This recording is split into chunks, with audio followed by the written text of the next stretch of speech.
There's a lot of myths out there about whole life insurance. I really believe people just don't fully understand what whole life insurance is and how it can really benefit them.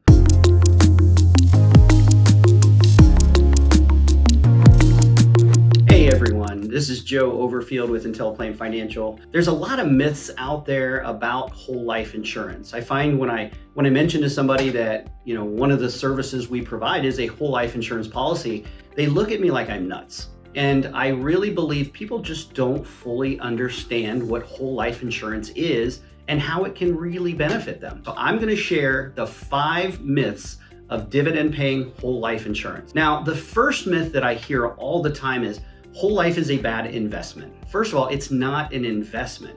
We're not comparing investment or the returns in the cash value to a market type product. What you are doing with whole life insurance is you're building cash value as more of a foundation. It's growing for safe wealth. So you would compare a whole life policy's growth to something like maybe a CD or a savings account, not an investment. And it's there to support when the markets are doing bad, then you always have this to fall back on. We're not really thinking about whole life insurance as this great return on investment. So the second thing I want to talk about is that a lot of people will say, hey, I'm young, I don't have children, so I don't really need life insurance. Well, I want you to really think hard about that, because even if you're not married, maybe you don't have kids, that life insurance is there to support your estate. So if you have any school loans, who's going to pay for those loans if something happens to you? Well, we don't want that to fall back on your family. So life insurance is a great resource to pay off any of those debts, any loans that you may have, and covers your estate if you pass away young and don't have any of those beneficiaries that are most common. However, another thing you want to think about is especially if you intend to get married and have children someday, get life insurance now while it's cheap and while you're young, because you never know when something may happen to you. What if you're diagnosed with cancer at the age of 27, you outlive it, but now you're uninsurable?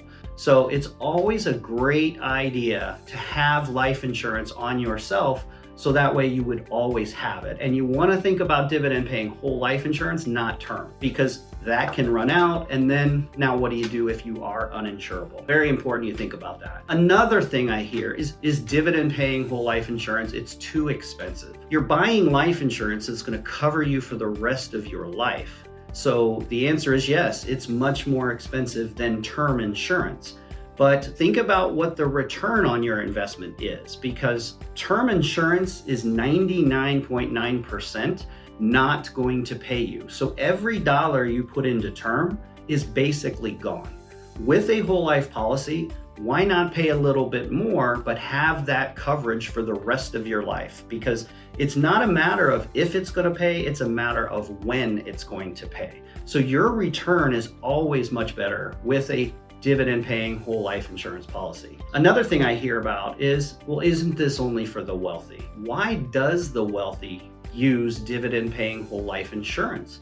Because they have an estate to protect. They need to find ways to reduce their taxes. But probably the most important is, how do you think some of the wealthy people became wealthy? Because whole life insurance is one of the best ways and most tax efficient ways that you can transfer your wealth over to a family member. So many of these very wealthy families bought whole life insurance on themselves, and a lot of it, so that wealth just kept transferring and transferring upon generations. That's how they became wealthy. Give that a good thought. The last thing I want to talk about is, can dividend paying whole life insurance transfer wealth on a tax-free basis? And that is probably one of, I'd say it's one of the most powerful benefits, because there is no better product on the market today that can pass wealth on as tax efficiently as whole life insurance can do. It is a tremendous product, especially with all the new tax rules in place that came upon from the Secure Act that passed. Now, IRAs, 401s that they can transfer to a spouse, but then when they transfer on to children, they have to withdraw those accounts over a 10-year period. They're either adding that to their current income, pushing them in a higher tax bracket and paying more in taxes, Or if we had these funds in whole life insurance, dividend paying whole life insurance, it transfers right over to them directly.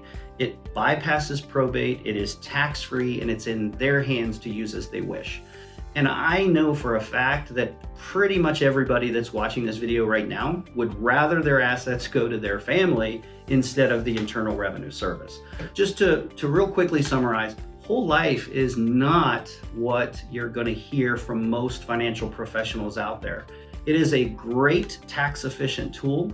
It's fantastic for transferring on wealth. It is not considered an investment. It's more of a foundational tool.